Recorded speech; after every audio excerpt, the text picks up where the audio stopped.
What is up, and welcome to the first post-Loons following Minnesota United victory. This is episode 5.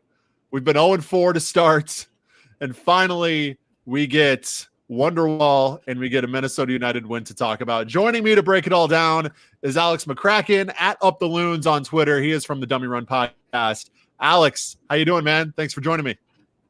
Thanks for having me. Yeah, I mean, I'm 1-0, so I don't know. I mean, I know that you guys have been struggling on the pod, but me, I'm undefeated. So this is a great start for me.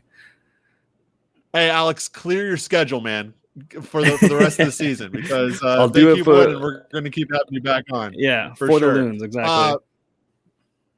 A 1-0 win by the skin of their teeth. Minnesota United comes out with their first win of the 2021 campaign. And it wasn't easy, Alex. They somehow endured everything that Vancouver could throw at them. Vancouver missed of chances. So did Minnesota United, despite the Ramon Abala goal. But a win is a win is a win, and you will 100% take it right now if you're a Minnesota United fan. Yeah, different year, different time. I think we would have walked away tonight and kind of scratching our heads and wondering kind of what went wrong. But man, you got to start somewhere. And tonight it was eking out a 1-0 win at home. But we'll take it for sure. Definitely. So let's get into the game notes here and talk about how this win shook out. Might help if I actually had the Google Doc in front of me here. It all started in the 5th minute, and it began with sort of a Groundhog Day situation, right? Another bad touch, a bad back pass from Chase Gasper nearly gives Vancouver a goal. Luckily, DeJome skies the shot despite having basically a wide open net. It's another situation, another match where a Gasper mistake nearly cost Minnesota and puts them on the back foot right away. Yeah, it's like everything that's going wrong with the team is happening just also within Chase Gasper. Like all the struggles that reflected across our team are also just happening only in him. And he's having the issue that I think a lot of us are having right now is that like the worse things get, the worse he gets because he keeps trying to fix everything. And even just the simplest of passes now, he's in his head so much, he can't get it right.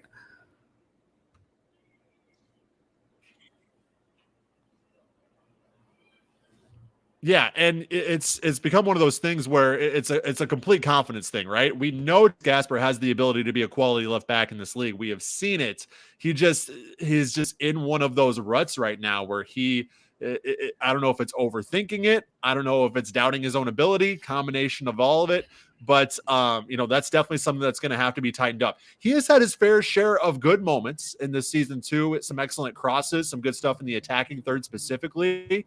He's done a great job holding guys off to, force goal kicks and, give a throw in Minnesota's way. So it's not been all bad for Chase Gasper, but the bad has been very costly for Minnesota so far this season. Yeah, I mean, he still has his moments, and that's why I think he's still starting. I honestly am surprised that we haven't seen someone else there. I know that DJ Taylor is a preferred right back, but he has left back on his roster, and I really thought we'd see some changes with just the issue Chase has been having there. But yeah, you're right. He still does have his moments. When he's in position, he does well defensively. His crossing, he has like a good IQ in the offensive third in terms of when and where to make runs, but his final ball has been lacking. And when you mix that with, some of his defensive decision making and obviously being pressed up, gets him in trouble. Overall, as everyone been saying, he would admit it himself. It's been a disappointing start for him. I think we saw a lot more of that tonight, but again, he had his moments. Yeah, I think a little bit of it has to do, and we won't just dwell on this, obviously. We want to talk about the good that happened in the win, but I think a lot of it does have to do with just kind of the whole issues along the entire left side of Minnesota United's lineup, right? I mean, they don't really have a true left winger at this point. They've had to plug and play Hassani Dotson there, Robin Lode, Emmanuel Reynoso is finally there and gives them at least some consistency and quality in that specific position. But, Chase Gasper is used to having Iko Parr or Berkai Dabasi alongside him, and then Kevin Molino up ahead of him, right? Big difference than what we see now this year, and I think that is a huge contributor to that. But anyways, let's move on and talk about another instance where Vancouver could have taken the lead in this match, and actually two instances, both in the 23rd and 24th minutes, 2 point-blank header chances from Cavallini. The first goes wide, and the second is handled by Tyler Miller, who played excellent tonight. Gold star for Tyler Miller, potentially man of the match. He played awesome. But again, as we've seen so far this season, leaky defense from Minnesota United in the early going. Just too much room to operate for Vancouver early, and just too easy of crosses into the box, and wide open guys on the receiving end of those crosses too. Yeah, and I mean that was it. You know, they are who we thought they were coming in. It was they're good on set pieces, and we're bad on set pieces, and so we're going to need to figure out how to defend them well. And we didn't. We just didn't. I mean, I think every single one of their crosses or free kicks or whatever they were, they had at least an okay chance on. And towards the end, some of them were rightfully they probably should have scored on. Which again, yeah, I mean, Baki Dabasi, I think that people underestimated how much he meant to this back line. I think Ratala did really well tonight, but he's not Baki Dabasi. But still, I mean, with the pieces we have, we got to be doing better. We just got to do better. Definitely. Ratala, I think, is somebody who is really vastly improved in his first few appearances for Minnesota United's first few starts.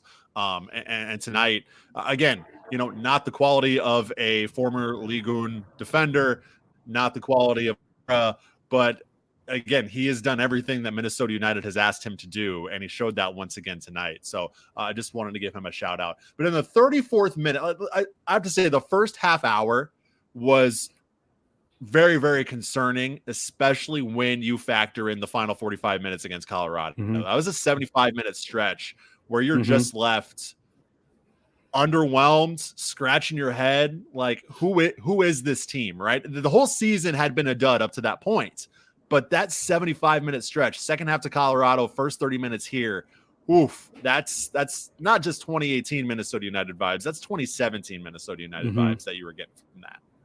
Yeah, I was really surprised to hear Heath say coming out of halftime that he thought the game started well. Because I'm with you. I thought from the whistle all the way through, basically through the half, really, it was much of what we've been seeing, where it's kind of not very creative in the offensive third, and even when we get down there, like our passes aren't really moving the defense in a way that's going to build to breaking them down or getting options. It's it's kind of like if Chase or Montaner can get out wide, maybe they'll cross it in.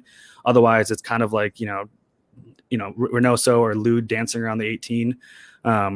So I was surprised to hear Heath say he thought it started well, because I'm with you. I thought it was a kind of a continuation of last match. Definitely. But in the 34th minute is really when the tide started to turn and Minnesota United started to get their chances. Reynoso takes a one-time strike from distance, wide, but not by a lot. And then 38th minute, Reynoso again makes something out of nothing, dribbles his way through some traffic in the box, gets a shot on target. Relatively easy save there for Crepeau. He had a Jan Gregish with a bicycle kick attempt in the 40th minute. It's just, that was when you started to see, okay, this team's starting to get some consistency. They're starting to get some confidence back in terms of being able to just, have the ball, maintain for an extended period of time, and actually put together solid attacking sequences, back to back like that. That in itself was an improvement from what we had previously seen, in the last couple halves. Yeah, and I mean, I had kind of commented in our doc, saying, we kind of have just basically relegated to just taking these shots from 20 to 25 yards out. None of them look particularly dangerous. Maybe if Ray gets his foot to curl around it a little differently, it bends in. But you made a point that you got to start somewhere. And I think if you're not gonna show defenses that you're willing to shoot out there, then they're just gonna let you kind of pass it around out there and not worry about you, because you're not going to take a shot anyway. So at a certain point, you got to just start shooting. And I think that that's definitely something that the coaching staff has probably told the squad, like, look, guys, we got to start shooting on net. I don't care. We got to start getting some shots up there and make the goalie at least work for it and keep the defense honest. So I think, it was a good start. Maybe that helped. Maybe that helped open up things in the second half. Yeah, and they ended kind of in that same vein. 42nd minute, Reynoso lays one off for Dotson, tries a curler from outside the box, sails wide. And then in the 45th minute, just before half, Lod with some beautiful work on the ball. I mean, Lod's dribbling this season, his work on the ball has been A+ in terms of just creating his own shot, creating space, creating chances for other guys. He has been on the ball this season. Maneuvers around a defender there, gets in a good shooting position from just outside the 18, right at Crapo there. And that's how we enter halftime. So despite the poor start, despite the underwhelming start, that last 15 minutes of the first half really kind of left you encouraged and was something to something to look forward to as you head into halftime. And they continue that in the second half as well.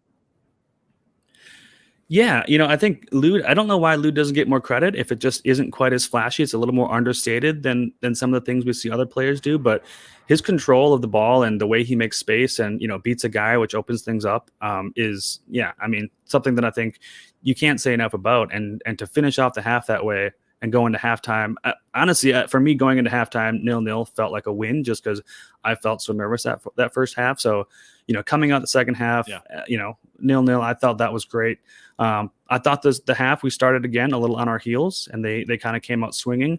But I think once we kind of countered and calmed that down, we were right back to it again. I have to say, Crapo, the goalie for Vancouver, was excellent tonight as well. We talked about Tyler Miller, but he was really good. 47th minute, quality chance out of the gate in the half. In the second, load a nice cross for Reynoso, puts a great shot on net, but Crapo up to the task, makes a good save. He was excellent between the posts. Both goalies were excellent between the posts tonight. Yeah, I think so. I'm curious to hear what you think of the Dane St. Clair for Tyler Miller swap. That was a big conversation leading up to the match. Yeah, it's interesting because I can see, second game in 4 days, you might want to rotate a little bit. Goalkeeper is an interesting place to rotate if you're gonna be Adrian Heath. And it's also interesting, especially because Dane St. Clair is likely going to be one of those guys who's called away to international duty in June. So, you're going to get Tyler Miller, theoretically, presumably during that period as well. So, if this was a primer for him there, obviously he's a quality goalkeeper. So I don't necessarily question the decision to put him in, but I'm more curious as to why they decided now is a good time to sit Dane, considering he had done so well. He had one mistake in the last match, unable to handle that cross in the last match that led to a Colorado goal. But that's the first mistake he's made in a Minnesota United uniform, basically, in the over one full season that he has now been Minnesota United starting goalkeeper. So, hard to blame him there and hard to sit him for that specifically. I don't necessarily think that was the case, but it was interesting. But when you have two quality goalkeepers, you don't want one to necessarily get too cold either. So I don't question it. It was just, I was more curious, I guess, when I saw that. Yeah, same. I'm with you. Honestly, if anything, the Dane St. Clair era would have made me think about the rotation more, just because you don't want, as much as you tell a kid, it's not because of that. In the back of his head, I'm sure he's still thinking, did I get benched because of that mistake? I'm with you. I don't think it had anything to do with that. I think when you have two really good goalkeepers, eventually you're going to throw the other one in there just because, again, Dane St. Clair's going to be away soon. There's a number of reasons you would do that. I don't think it had anything to do with the play. But I do think coming off of what was probably could be considered, Dane's worst game, I hope his confidence is okay and he doesn't try and read too much into that. I have to say it was good to see Tyler Miller in there too, especially because he didn't lose the spot really. He got hurt and Dane St. Clair came in and earned it, right? So it was good to see him back in there. Obviously, he was excellent. Tyler Miller was on the the then Fox Sports North broadcast last year. So became a very likable guy in the eyes of the Minnesota United fans. So to see him get that start tonight, and to see him perform the way he did, made it feel even better. And then when you come away with a win, it's just an overall feel good thing. So definitely happy for him that he was able to have that performance when given the opportunity. Absolutely. Yeah, I was All right, so let's surprised. move on. Yep. Sorry, go ahead. No, I think we should move on. You're right. Yeah, so let's move on. 69th minute. We're going to skip ahead a little bit here. Ramon Avila, golden opportunity off a pass from Reynoso, just a few feet from goal, goes over the bar. So that was kind of a precursor, a prelude to what we would see later on with the goal. But we almost had a situation here where Minnesota United actually went down in between two Avila chances, because in the 70th minute, somehow Cavallini got loose and was basically one-on-one with Tyler Miller. But luckily, Boxall and Raitalo both able to recover and catch up and kick the ball away. But man, that was scary. I mean, I don't know if I was looking at Twitter or if I was distracted by something else, but I just looked up and all of a sudden, Cavallini, FIFA style, is just alone streaking towards Tyler Miller. I'm the same. Yeah, I don't know. I looked away for a second, and all of a sudden I looked back up, and yeah, I mean, it's like pretty much, just inside the half, and he's got 3 or 4 steps on Boxall and probably 5 or 6 on Raitala. And I would love to give it to them for recovering. They did do well, but I don't know what he did there. He slowed down and then fumbled over the ball at the end, and I mean, he really made a mess of it. I think if you're on the other side of that, you're definitely not saying, "Oh, that was a good defensive play." You're saying, "What the heck were you doing, man?"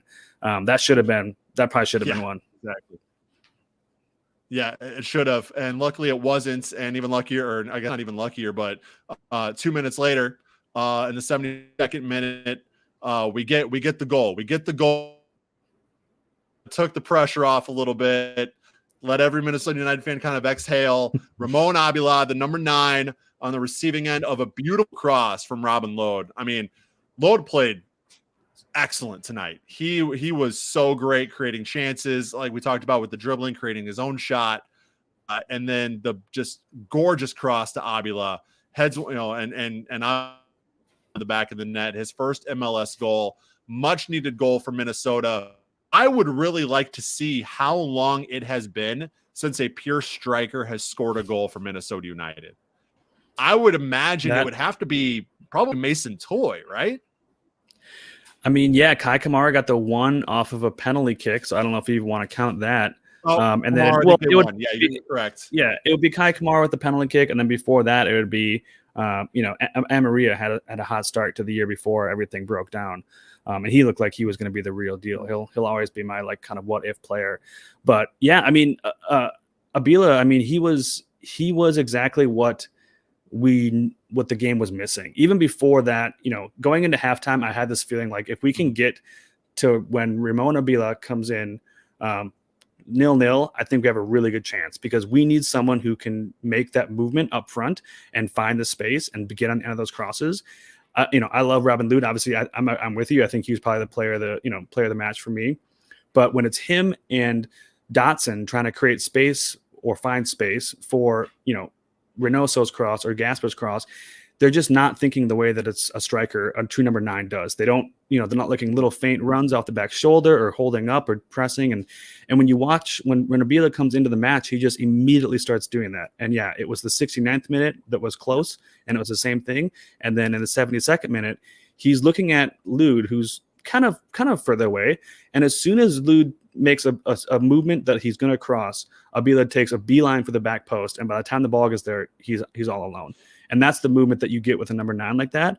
And Lod is not set up for that. And that's in the first half, you just kind of saw that, where when the ball came in, there was no one in that space. And right away, Avila is able to make find himself in the right place, and we get one. So it was great to see him, good for him. And I'm, it's really great to finally see that position on the field. Yeah, and again, as you mentioned, that's the thing that you get with the number 9, is that just find those pockets of space to be on the receiving end of those crosses and those passes that you don't necessarily get when you have as good as Robin Lode is, and as serviceable as he was in that false 9 situation. You just don't necessarily get that from a winger who's playing the 9, where when you have a true striker in Avila or Amaria or Toy or Kamar or whoever when they were here. You get that instinct, and you get that ability to be on the receiving end of those passes and those crosses. So hopefully we can see more of that. Obviously, when Adrian Nunu comes in, we'll hope more of that quality from him as well. But it was just so good to see Abila be the one to score that and give Minnesota United that lead, and eventually be the one who gets the game winner for Minnesota. That was just awesome. Yeah, it was great. I'll tell you what, though, when he's running, it looks like a men's rec league. He is a big body, and he is not very fit right now. It doesn't look. There was a couple moments where he was trying to make a run, and when he tried to beat that guy towards the end, it was just like, play to your strengths, man. Let the ball do the running. Yeah, hopefully. Hopefully as he continues to be on the mend and get over his injury, he'll be a little bit more a little bit more unleashed, I guess, not so hamstrung there. But in any case, a goal that gives Minnesota United the lead. 85th minute, skipping ahead a little bit, Reynoso actually goes down in pain, which causes Adrian Heath to have to bring on Ja'Cory Hayes in his place. I haven't seen anything to indicate that that's anything serious with Reynoso. So fingers crossed that it isn't. Yeah, and I was happy to see 88th minute. The scares were not. Oh, I think we got a. Yeah, I was happy to see Reynoso. I was happy to see Ja'Cory Hayes come in. I wasn't sure what his status was, and it was pretty obvious that Reynoso was gassed.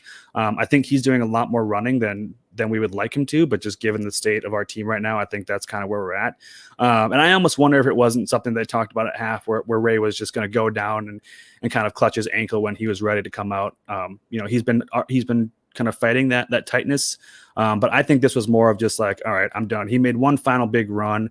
And I think he was probably just, that's it for me. And waste a little time knowing that Ja'Cory Hayes was the sub.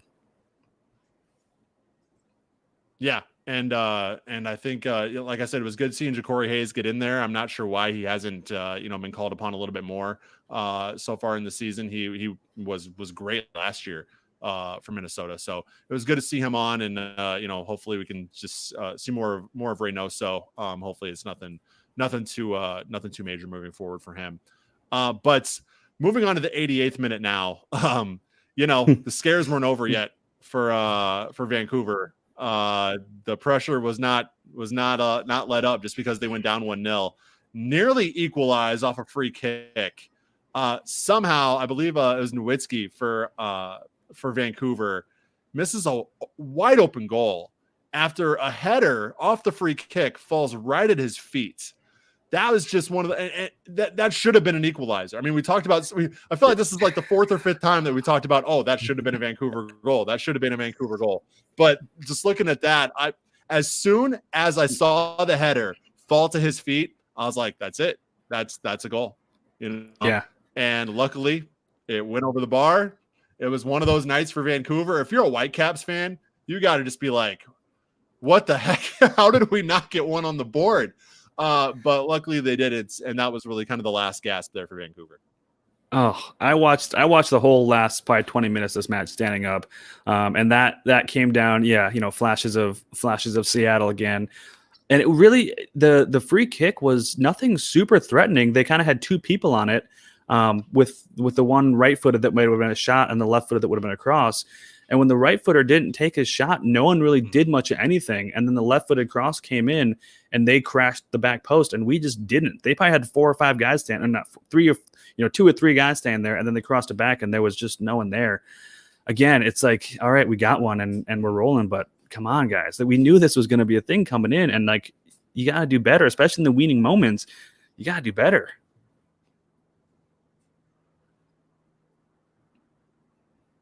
Yeah, and I mean, I don't really have much more to say on that. Luckily it went wide. Luckily, it did not end up in the back of the net. And we get Wonderwall at Allianz Field. Finally, a Minnesota United win. Now 1-0-4 on the season. 3 points. They're not pointsless anymore. Hopefully, returning Bakaye Dabasi. Boost obviously to Minnesota United in that back line. Hopefully Bakaye Dabasi alongside Chase Gasper makes him a little bit better. But I want to talk about, before we move on to that, this 4-3-3 that Adrian Heath has been playing the last couple matches. The center defensive midfield triangle there with Gregish, Trapp, and Alonso. It's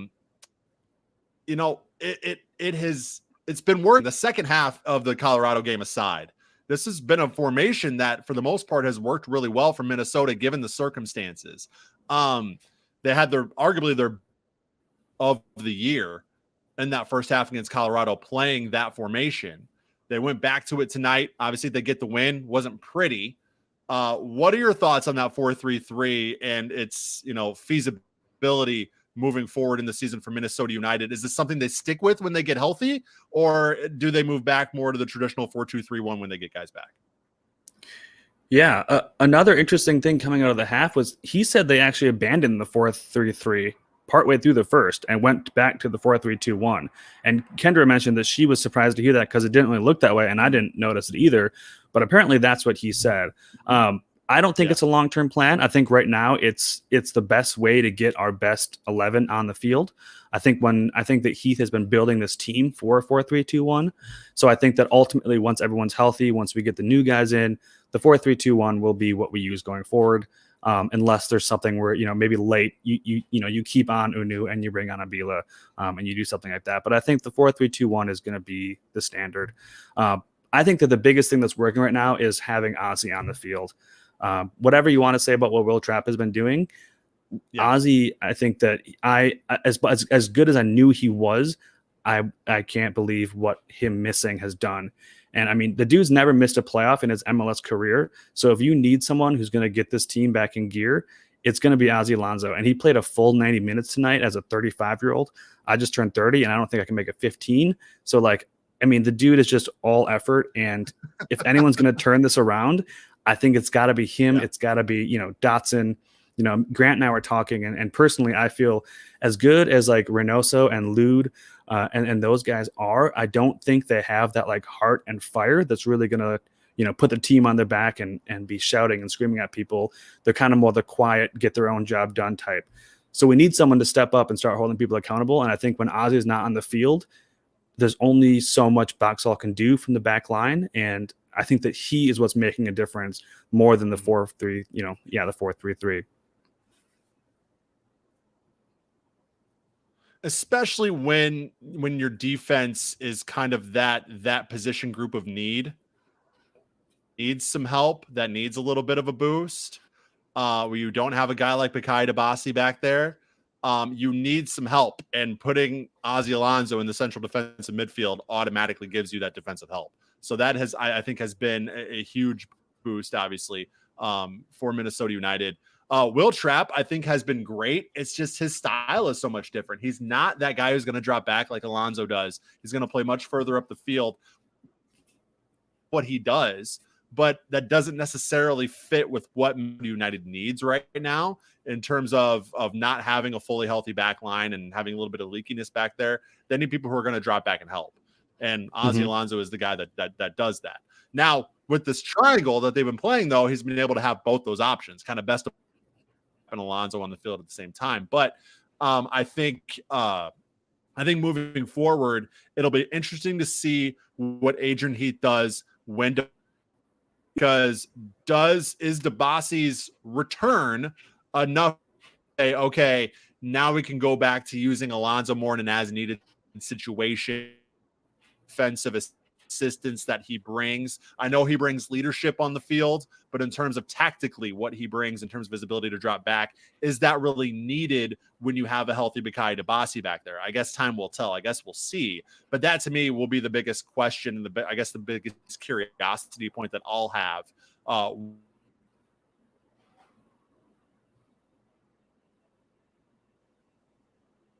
Yeah. And as more and more pieces come in, it'll be really interesting to see how that all changes.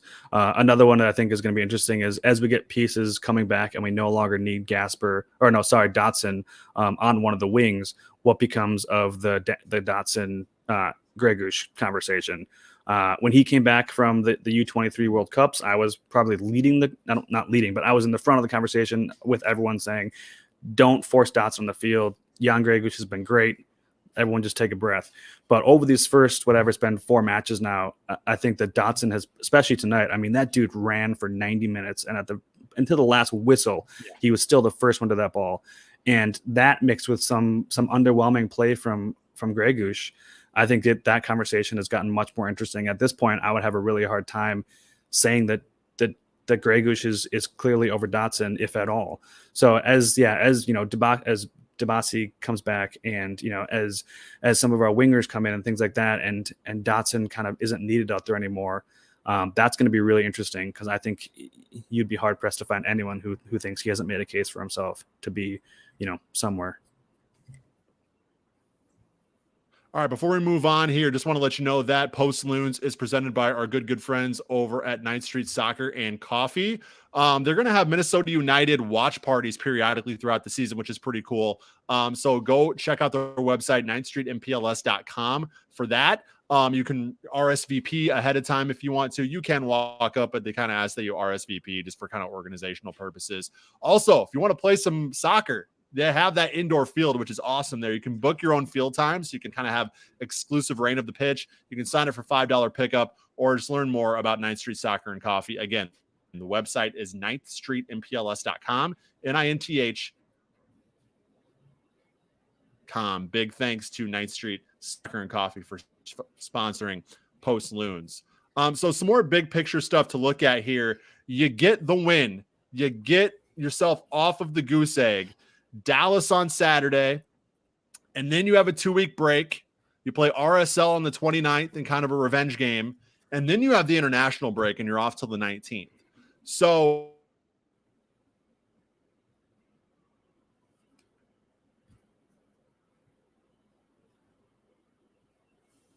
is this team deep enough to withstand the international duty losses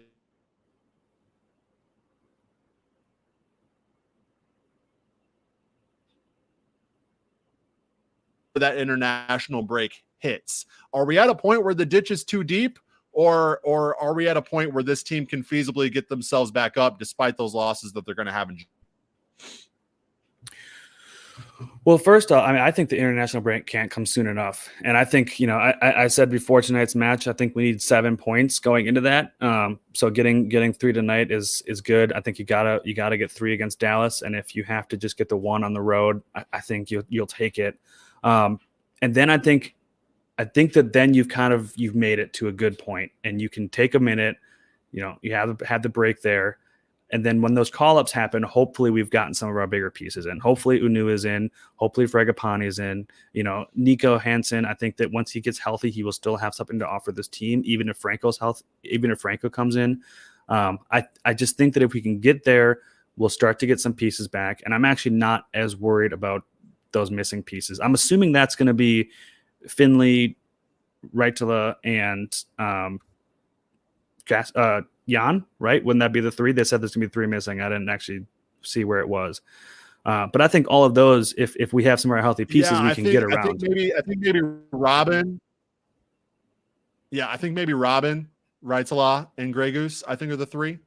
Not 100% sure on that, but yeah, I think they said there are 3, and that, to me, when I think of the 3, I think those would be it. Maybe potentially Dane too, with Canada. So we'll see if we'll see what their international fixtures look like. I know we have the Euros. I'm not sure what international duty and fixtures look like outside of that, if any of guys outside of the Euros are going to be missing time due to that international duty. So that's something I guess we'll just have to wait and see on, and look up a little bit more info on. Guys, if you are watching, please subscribe and leave a thumbs up. That's actually huge for the stream. Those thumbs ups, they tell YouTube that you like the content and that you want to see more of it. So definitely do that. And as we move on here, like we said, we have 1 match on Saturday at home against FC Dallas, at RSL on the 29th, and then that international break until June 19th.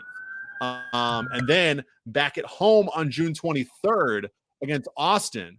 And the reason I mentioned that is that could be the first match where we see Allianz Field at full capacity. Actually, a couple season ticket holders have said that their reps have actually called them and let them know that they'll be at full capacity for that June 23rd match. So very interesting to see the dynamic at Allianz Field. And with that being said, if Minnesota United is going to crawl back out of this and get themselves in a position to compete for a playoff spot, Allianz is going to have to become a fortress.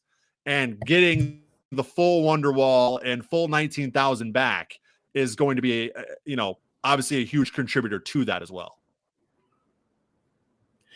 Yeah, it'll be interesting to see what happens. I've only seen the tweets of people saying that that's what they've heard.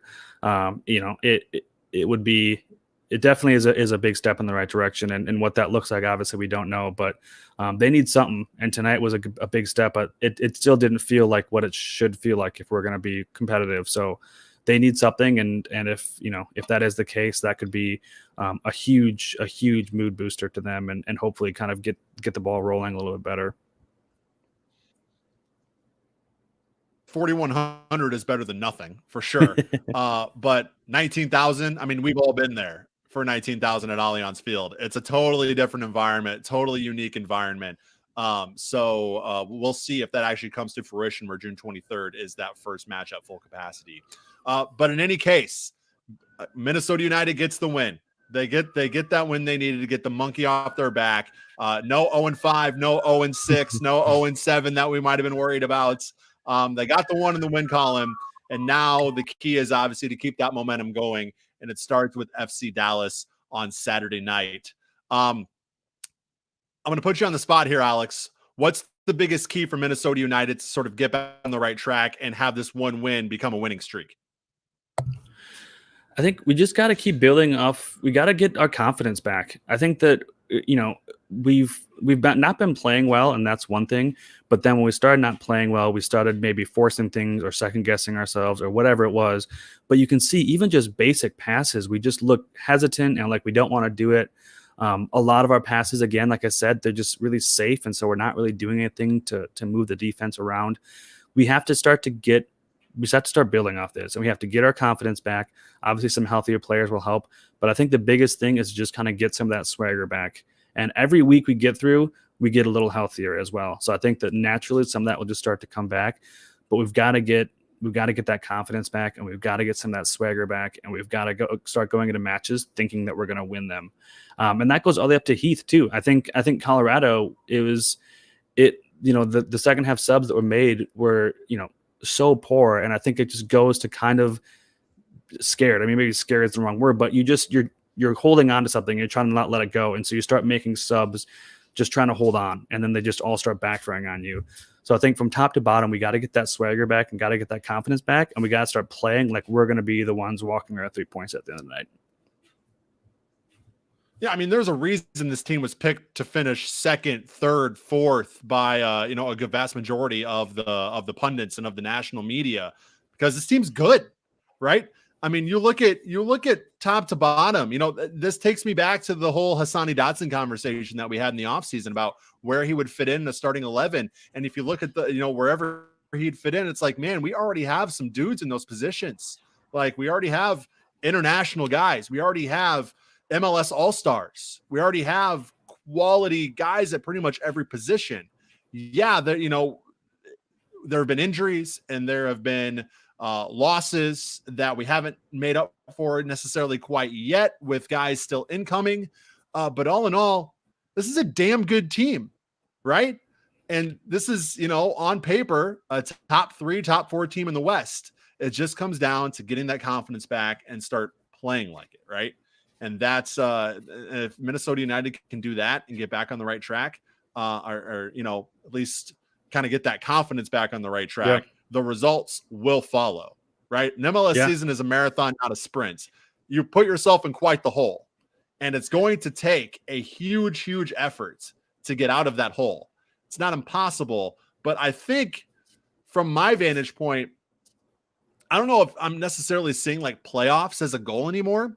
I just want to see this team to start playing consistently good soccer again, consistently entertaining soccer. We'll start there, at least in my mind. We'll start there, and then we'll start talking about, okay, let's see where the playoff picture pans out. come back to me in early August about the playoff picture, and we'll see where things pan out. But over the next few months, I just want to see this team start playing with some.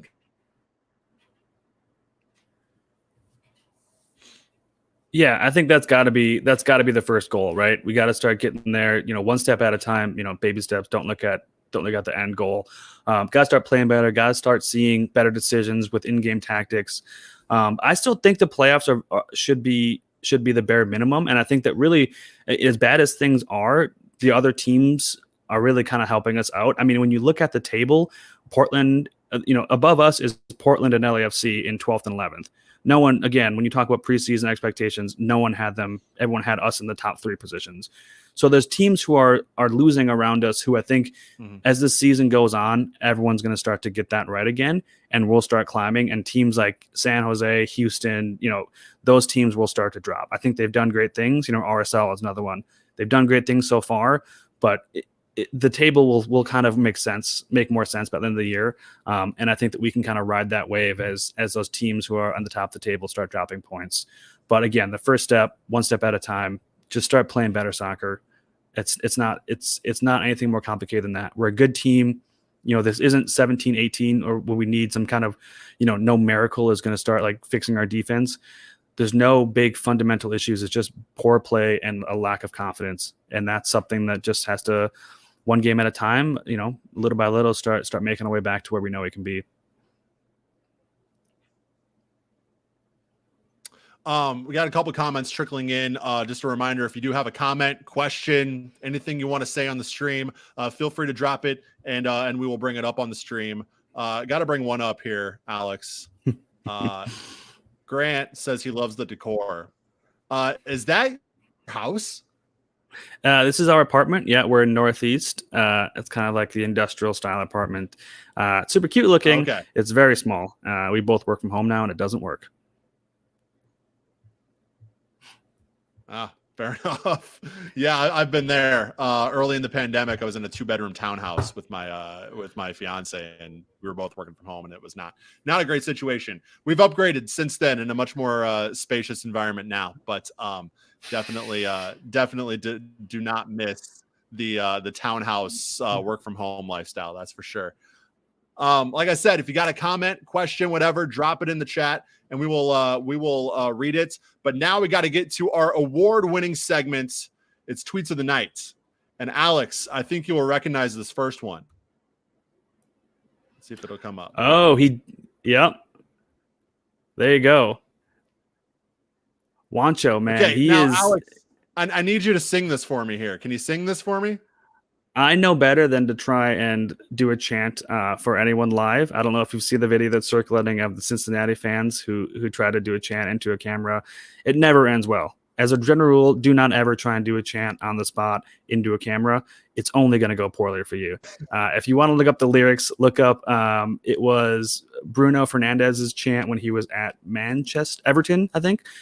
Look up that chant. That's the okay. Cadence to it. But no, as a general rule, I never do a chant on a live stream. Okay. No one needs that. Fair enough. That's a good cop-out answer. That's a good cop-out answer, Alex, so you don't have to sing on the stream. I see what you're doing here. Yeah. All right, moving on. Tweet 2 from our friends at East Coast Dark Clouds. These guys always have great entertaining tweets during Minnesota United matches. My wife is taking a bath on another floor and keeps texting me.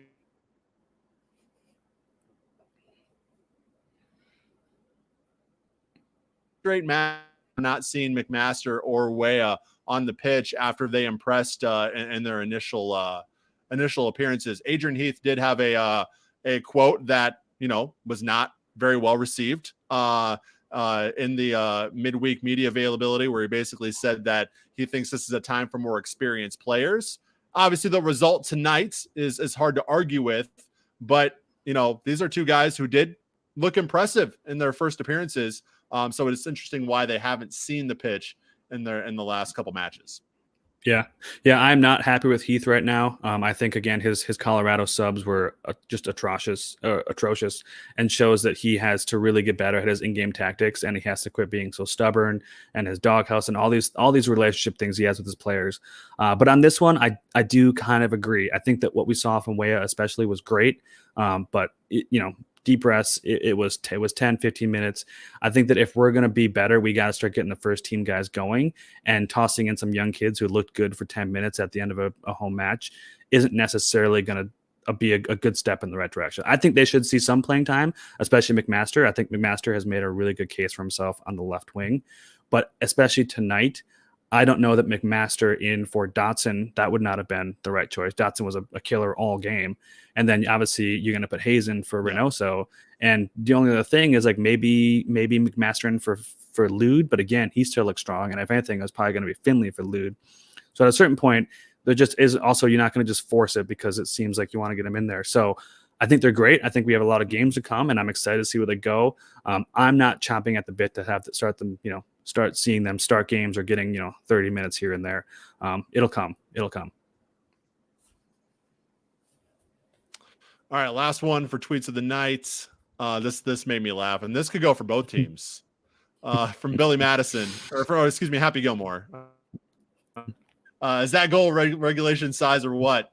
Yeah, I mean a lot of shots sailing wide for both sides tonight. Luckily, Minnesota United managed to find one in the back. Yeah, keep a sharp eye if you're standing behind either goal these days, because they are more likely than not coming your way. All right, got a couple more comments trickling in. NWB says Abila officially on the mark. What do you think his goal total will be for the season? Wanchope to score 10 or more or less. Over under. Let's do over under 9.5 goals for Wanchope this year. I want to say under. I think that's going to have to do more with his minutes than his quality, though. I think that once we're up and running, he's going to be a last 30 to 20 guy, and there's only so much you can do in that time. So I think it's going to say more about his role than his quality.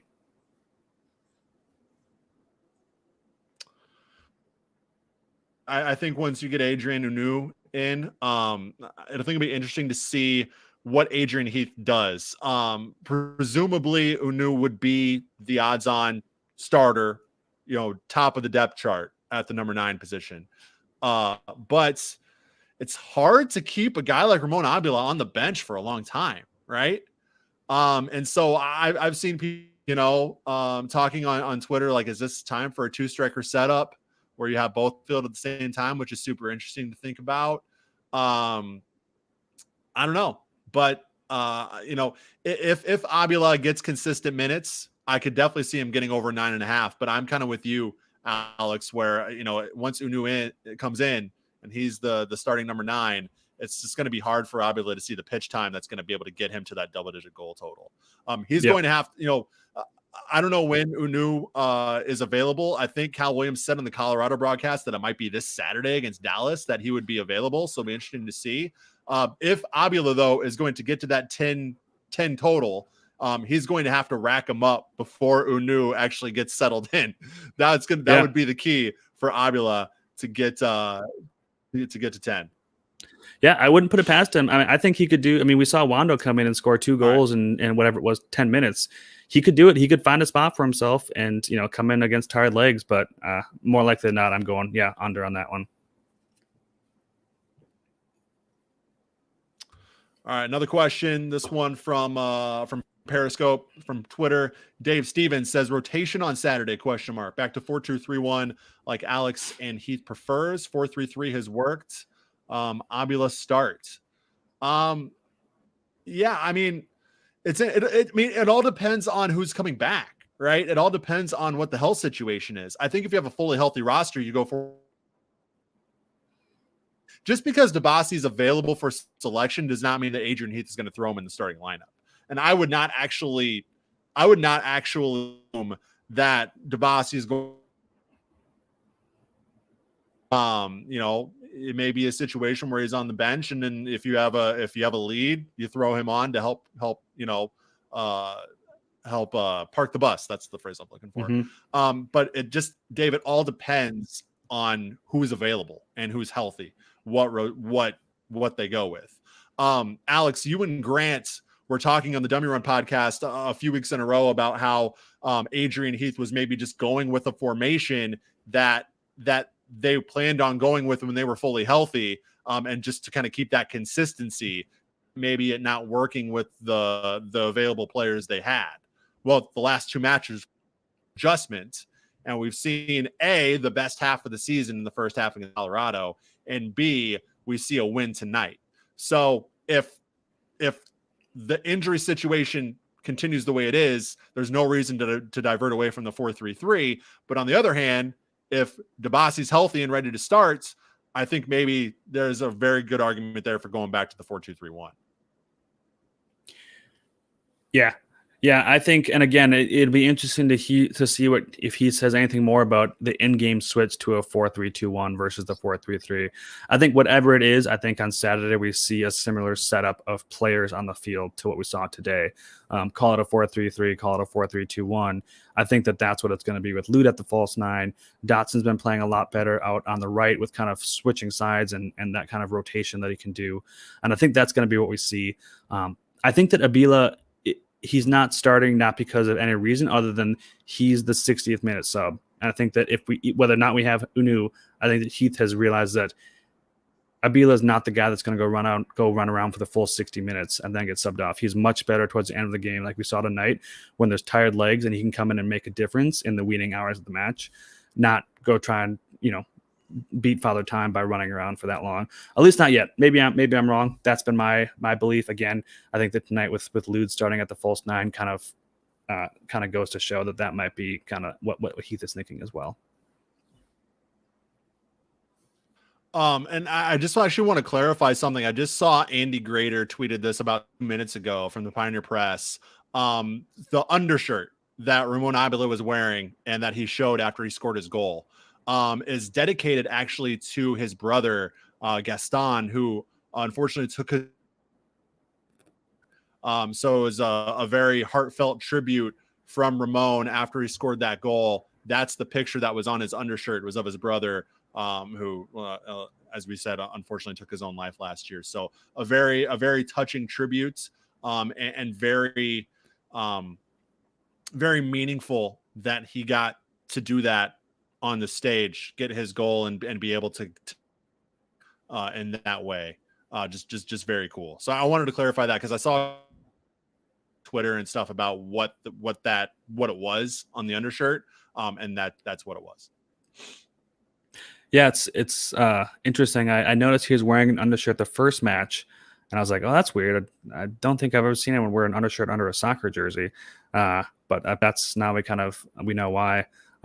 Yeah, mental health is a very serious thing, and if you're ever feeling anything, talk to someone. You're not alone. Absolutely. And then trying to look on Minnesota United's Twitter feed right now to see who actually won the man of the. Have to guess it's either Tyler Miller or Michael Boxball. Maybe Abila. It was Abila. Miller, Boxhall were not even on there. Who was your man of the match? My man of the match was Dotson. Okay. I think that the Dotson or I think Ozzy has been playing a great role, but Dotson for me his work rate and again he played I think 3 different positions throughout the match, not counting just his natural kind of rotation that he was doing with with Lude up top.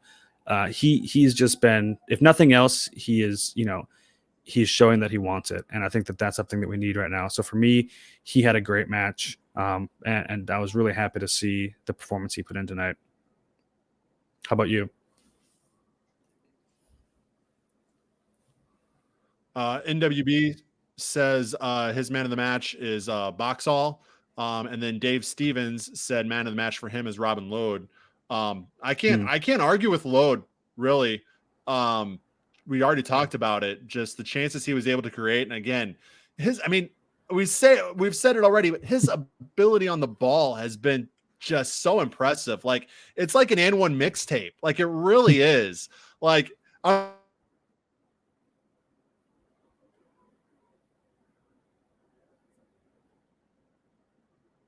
we need to dub that in for Robin Lod because of what he is doing to defenders this season. Yeah, no, I would definitely. He's another one I would definitely say that you could give it to. Yeah, I mean, and I think that once you get something more threatening out wide and up top, we're going to see it work again the way it worked with Molino, and I can't wait. So, always fun to watch. Definitely. All right, last minute man of the match nominees. Get those in if you have them. Again, next match Saturday night against FC Dallas. We will be right back here for Post Loons following that one. Maybe after another Minnesota United win. We will see. Big thanks to Alex from the Dummy Run podcast. Follow him on Twitter at UpTheLoon. You can follow me on Twitter at Jeremy G. Rushing.